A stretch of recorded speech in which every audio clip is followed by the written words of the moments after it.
Assalamualaikum warahmatullahi wabarakatuh. Hai semuanya.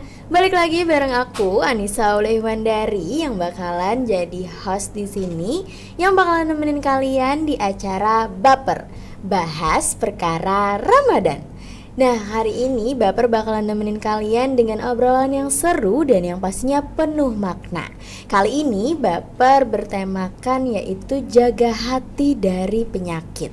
Yang dimana jaga hati dari penyakit ini sangat-sangat berbahaya sekali, apalagi kalau kita melakukannya di bulan Ramadan. Nah, tanpa berlama-lama, aku langsung saja mau menyambut narasumber kita pada hari ini untuk nemenin kita ngobrol-ngobrol di hari ini. Oke, langsung saja aku sambut Ustadz Riyadi. Masya Allah, apa kabar Bapak? Alhamdulillah sehat. Sehat. Nah teman-teman, kebetulan juga beliau ini adalah seorang ustadz dan juga penceramah, sekaligus juga mengisi acara pengajian, majelis juga ya Ustadz ya, Masya Allah. Dan juga bisa mengisi acara ceramah, acara-acara di sekolah-sekolah juga ya Ustadz ya. Masya Allah, tabarakallah. Jadi dengan adanya beliau di sini, kita bisa mengulik-ngulik dan mengobrol-ngobrol tentang jaga hati dari penyakit. Yang dimana Ustadz ya, penyakit hati itu sangat-sangat berbahaya sekali bagi seorang umat muslim dan muslimah. Sebagai kita seorang manusia, pastinya sangat-sangat ingin menghindari yang namanya penyakit hati tersebut. Apalagi di bulan Ramadan, kita harus bisa menjaga yang namanya penyakit hati itu tadi ya Ustadz ya. Nah, jadi dengan adanya Ustadz di sini, saya juga dan sekaligus penonton di luar sana ingin lebih mengetahui lebih dalam tentang penyakit hati tadi. Oke, kita langsung saja ya masuk ke inti pertanyaan dan obrolan kita pada hari ini. Baik Ustadz. Nah, menurut Ustadz nih ya, apa yang dimaksud dengan penyakit hati dalam pandangan Islam? Baik, terima kasih sebelumnya. Kami diberi kesempatan untuk hadir di sini untuk mengisi acara pada pagi hari ini. Baiklah, mengenai daripada pertanyaan yang pertama, apa itu penyakit hati menurut daripada segi pandangan Islam? Penyakit hati itu adalah penyakit, secara definisi penyakit spiritual, penyakit rohani yang ada di dalam tubuh kita, yang ada di dalam hati kita, yang tentunya dapat merusak iman kita, merusak amal kebaikan kita, bahkan merusak rohaniah kita. Nah, itu diantara definisi penyakit hati dalam pandangan Islam yang nantinya membawa kerusakan iman. Yang lebih krusialnya itu adalah kerusakan iman yang berujung nantinya membawa kepada su'ul khotimah. Nah, itu yang kita takutkan. Dari karenanya hendaklah kita berusaha menjaga daripada penyakit hati tersebut. Maka hendaklah kita tidak hanya fokus pada diri kita yang secara lahiriah, diri kita yang zahir ini. Kadang kita memperhiasi, mendandani dan sebagainya, tapi kita kadang lupa bagaimana hati kita, bagaimana rohaniah kita. Kadang terlihat baik secara lahiriah, namun secara rohaniah ternyata rusak dan luar biasa. Nah, gitu kira-kira. Itu yang sangat-sangat membahayakan ya. Betul. Kita tidak sadar kita selalu ingin mensempurnakan di luar diri kita, Betul. tetapi ternyata hati kita tuh belum kita benarkan. Betul. Ya Ustadz ya. Masya Allah, itu yang sangat-sangat berbahaya teman-teman ya. Nah Ustadz, penyakit hati apa aja sih yang paling sering muncul dalam kehidupan sehari-hari, khususnya di bulan Ramadan? Baik. Kalau mengenai kembali lagi penyakit hati, memang tentunya penyakitnya ada di dalam hati, atau yang disebut kata ulama itu amradul qulub, penyakit hati. Kalau kita mengutip referensi daripada ulama, salah satunya yang ahli di bidangnya itu Al-Imam Muhammad bin Muhammad Al-Ghazali dalam kitabnya Ihya Ulumuddin. Beliau membagi penyakit hati itu kurang lebih ada 10 di antaranya, dan yang sering terjadi di antara kita di keseharian kita manusia itu kebanyakan adalah yang pertama ghibah, mengupat. Ghibah itu mengupat keburukan saudaranya. Dalam istilah bahasa Al-Quran, memakan bangkai buruk saudaranya. Nah itu. Jadi istilahnya sudah bangkai lalu dimakan lagi. Itu sama seperti orang yang menggibah. Kemudian ada iri dengki lah bahasanya. Ada atau bahasa ilmiahnya hasad. Kemudian sombong. Nah, kemudian marah atau emosional yang terlalu berlebihan, marah yang tidak sesuai dengan syariat. Dan ada lagi namanya cinta kepada dunia, cinta kepada harta, cinta kepada pangkat dan jabatan. Dan kemudian lagi diantaranya adalah selalu loba terhadap makan dan minum dan banyak tidur diantaranya. Tapi yang sering terjadi, terutama kita di bulan Ramadan, yang perlu untuk dijaga adalah jangan sampai ghibah ini terjadi. Kemudian ria, pamer baik segi, apalagi kan kita ini zaman sosial media. Dikit-dikit kita expose, dikit-dikit status ya, Ustaz, ya, ya. update status kita. Nah, tapi kita tidak boleh juga menyalahkan dan istilahnya langsung memvonis seseorang orang ini ria, belum tentu. Apalagi hal kebaikan, bisa jadi kan niat dia baik. Cuma yang paling kita hindari untuk diri kita khususnya, jangan sampai itu terjadi ketika kita istilahnya memperlihatkan kebaikan kepada orang lain, apa niat dan tujuan kita. Nah, jangan sampai itu terjadi. Kemudian sombong. Ya, merendahkan orang lain, tidak menerima kebenaran. Siapapun yang menyampaikan, misalnya adik menyampaikan kebenaran kepada kami tidak menerima, itu sudah sombong. Definisi sombong itu kalau kita jabarkan lagi, batarul haq wa ghamtun nas. Menolak kebenaran dan menghinakan manusia ataupun salah satu makhluk daripada Allah Ta'ala. Kalau Imam Haddad, Al-Habib Abdullah bin Ali bin Muhammad Al-Haddad, beliau mendefinisikan sifat kibir, sifat sombong ini di dalam diri kita, di dalam hati kita, memandang kepada salah satu makhluk Allah Ta'ala, sampai-sampai yang paling kecil pun, misalkan semut, kita merasa lebih baik daripada salah satu makhluk tersebut, sudah masuk satu penyakit sombong di dalam hati kita. Nah itu kebiasaan di dalam bulan puasa, dan juga kebiasaan tidak bisa menahan amarah, emosional. Ya mungkin bawaan lapar, bawaannya capek puasanya, sedikit emosi yang terpancing, nah langsung dia akan marah jadinya. Nah begitulah kira-kira. Berarti itu tadi ya ciri-ciri yang sering mungkin dilakukan di kehidupan sehari-hari. Semoga saja kita teman-teman di luar sana juga bisa jauh daripada hal tersebut tadi, yaitu sombong, ria, ghibah ya. Semoga kita bisa jauh daripada itu. Betul. Tabarakallah. Mengapa sih rasa iri, dengki dan sombong sangat berbahaya di hati seorang muslim? Baik.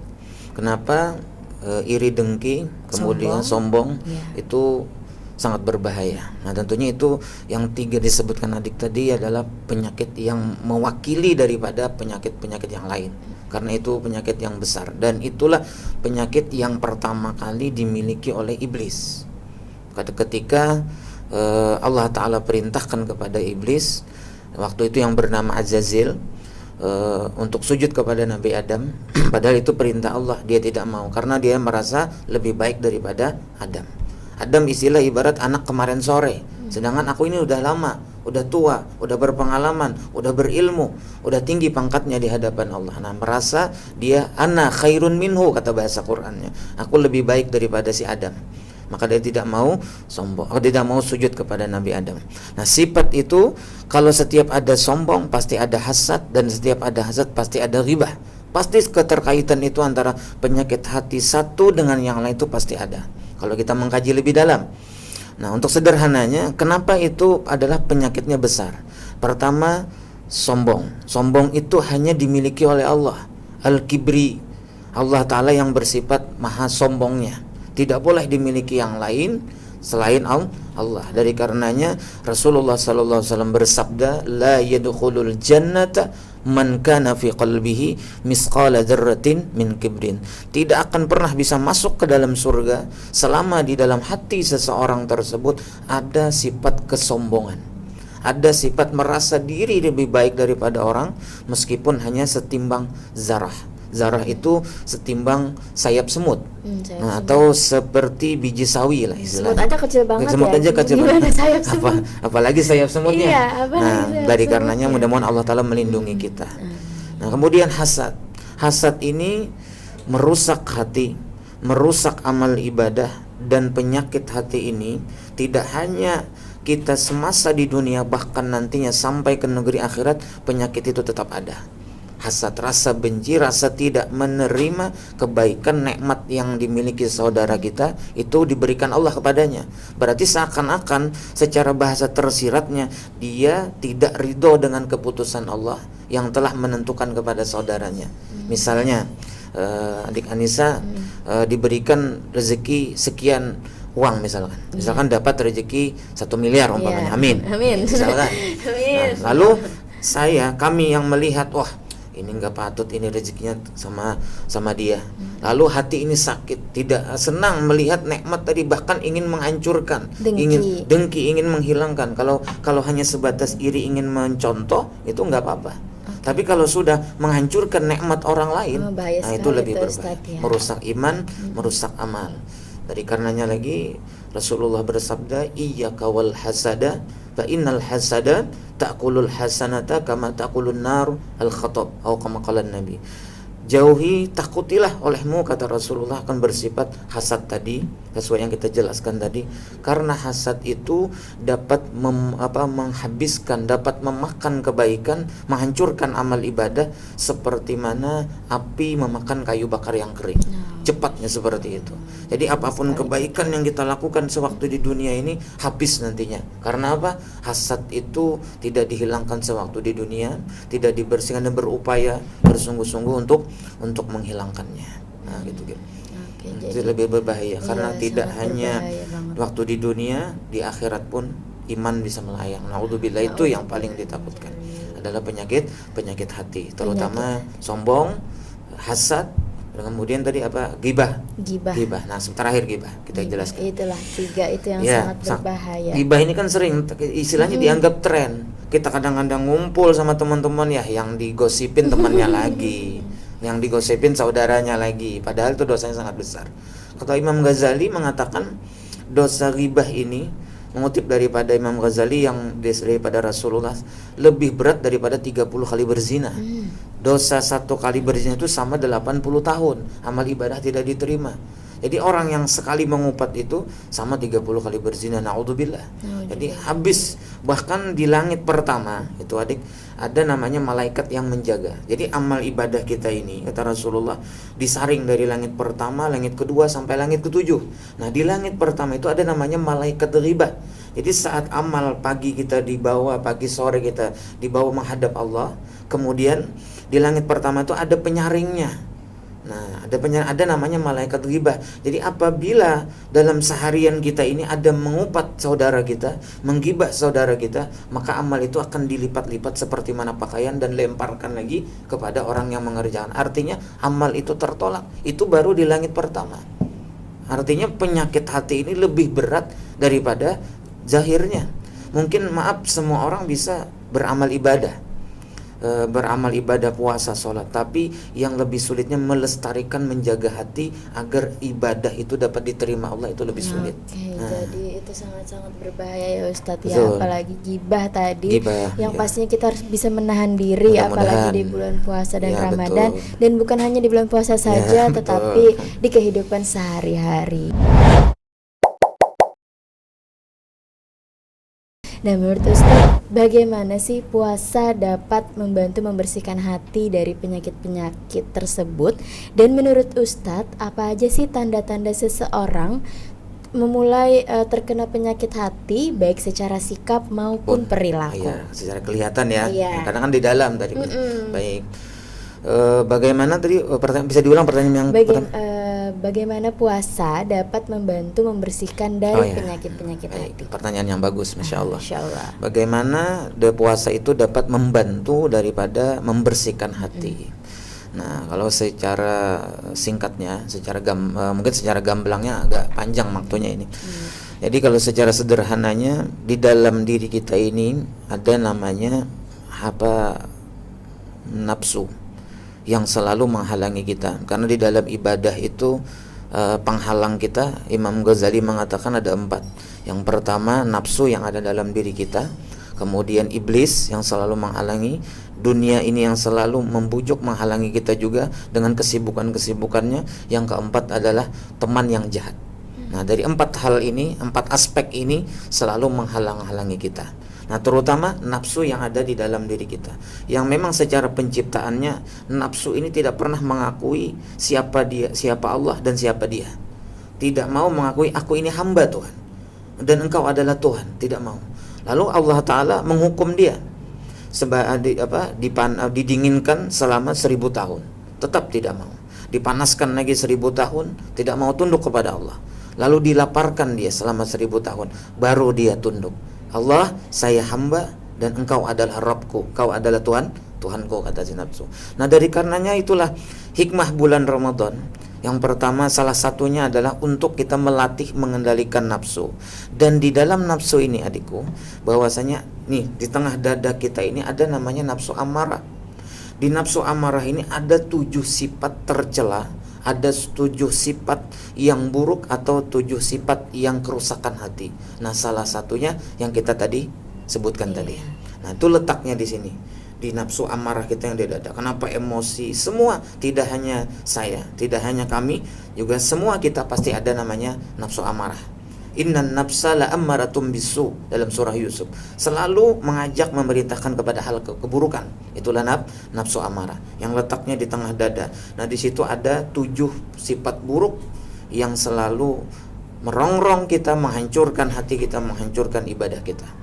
Nah, dengan puasa tadi, salah satu tarbiyahnya, salah satu pendidikannya untuk dapat paling tidak meminimalisirnya, mengurangi daripada kerusakan hati. Bahkan dengan kita sering melaparkan, mengosongkan perut atau dengan berpuasa, maka akan mengurangi tipu daya dan melemahkan nafsu tersebut dan dapat mengendalikan hati.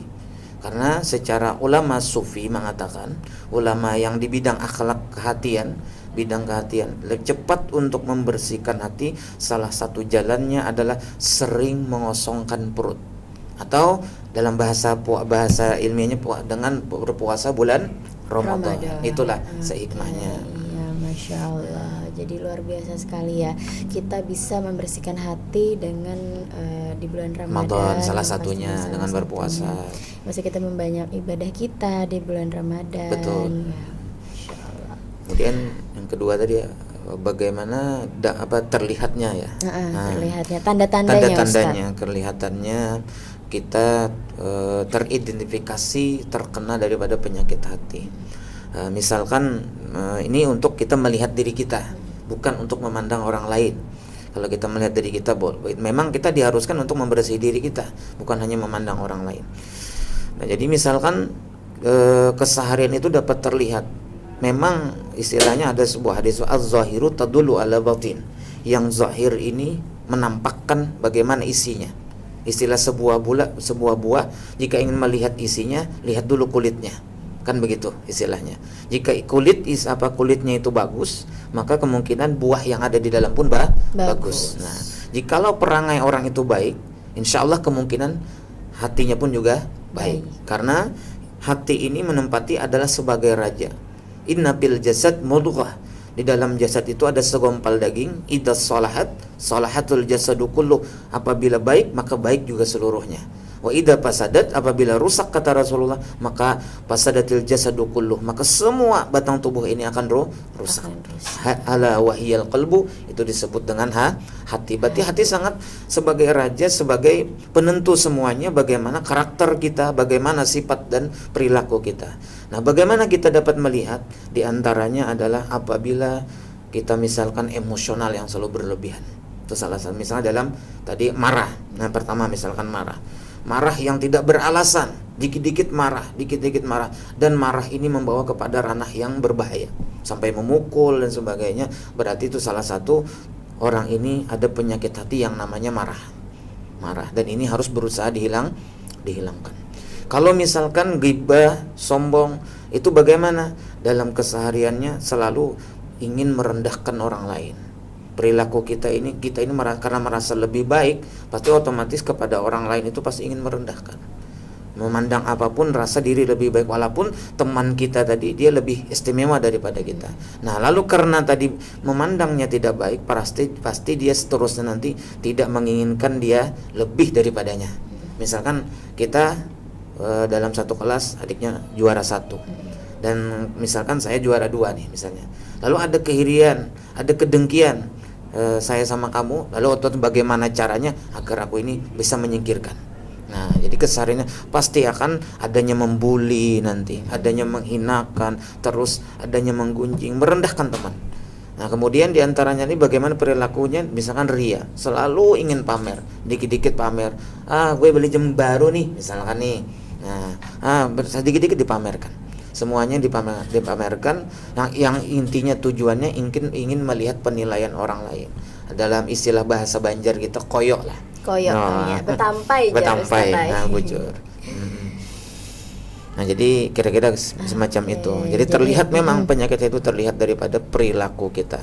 Akhlak itu akan keluar bagaimana isi hatinya.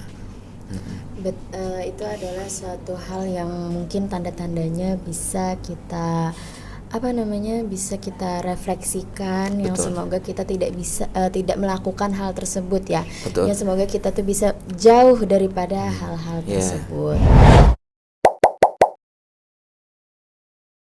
Nah, Ustadz, setelah Ramadan berakhir, bagaimana cara mempertahankan hati yang bersih dalam kehidupan sehari-hari? Ya, Masya Allah, luar biasa ini pertanyaannya. Bagaimana setelah keluar Ramadan? Mudah-mudahan kita dipertemukan bulan Ramadan dalam kesehatan panjang umur.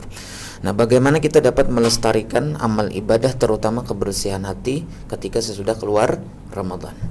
Tentunya yang pertama adalah kita ilmu, memiliki kepahaman, memiliki ilmu dalam diri kita bagaimana di dalam bulan Ramadan ini untuk memperbaiki diri, untuk memanfaatkan waktu dengan sebaik-baiknya di bulan Ramadan. Karena istilah bulan Ramadan ini dalam 11 bulan kita sudah istilah dibebaskan Allah Ta'ala makan dan minum dan sebagainya. Dan bagaimana kita di bulan Ramadan ini untuk menempa diri kita, untuk melatih diri kita dengan semaksimal mungkin, karena di bulan Ramadan ini adalah bulan latihan. Kata ulama mengatakan kalau saja di bulan Ramadan ini kita tidak bisa meningkatkan ibadah, tidak bisa memperbaiki diri, tidak bisa untuk lebihnya membersihkan hati, terlebih-lebih nanti di luar Ramadan, kan akan terlihat. Jadi bagaimana suksesnya seseorang ibadahnya di bulan Ramadan, kemudian amaliyahnya, terutama menata hatinya di bulan Ramadan, akan terlihat di luar Ramadan nanti.